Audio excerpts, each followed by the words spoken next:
дар вақти намоз фикри дунё ба сарам меояд, чӣ кор кунам мегӯяд. Бале ин мусибати айни ҳол аксари мардум аст. Вақте ки салом медиҳед, намоз ки тамом шуд, аз намозатон фақат ҳамин қадар савоб мегиред ки чанд лаҳза ё сонияи намозатон фикратон дар ҷош буд. Яъне яке аз сабабҳое ки фикратон, яъне ки намозатон бо хушӯъ шавад, таҳорати хуб, таҳорати мукаммал, тамоми суннату одобҳои таҳоратро ба ҷо биёред.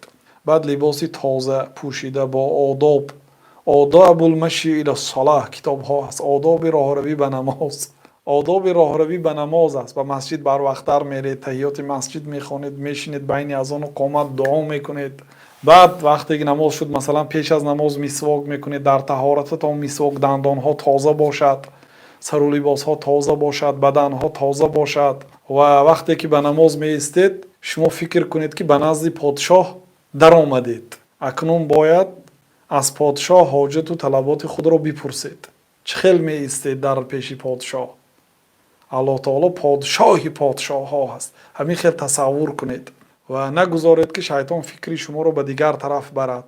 Бинобар ин баъди салому алайкум раҳматуллоҳ, ассалому алайкум раҳматуллоҳ, аввалин калимае ки ҷаноби расулуллоҳ саллаллоҳу алайҳи ва саллам мегуфтанд астағфируллоҳ, астағфируллоҳ, астағфируллоҳ. Барои чӣ? Барои камбудиҳои намоз. намоз аз камбудӣ холӣ нест. Барои ҳамин бародаро аллоҳ таоло сано гуфт ба он намозхонҳое ки аллазина ҳум фи солатиҳим хошиун, онҳое ки дар намозашон бо хушӯъ меистанд, бо тарс ҳис мекунанд дар пешгоҳи аллоҳ таоло истоданашонро. аллоҳ таоло хушӯъро насиби рӯзӣ гардонад барои ҳар яки мо шумо.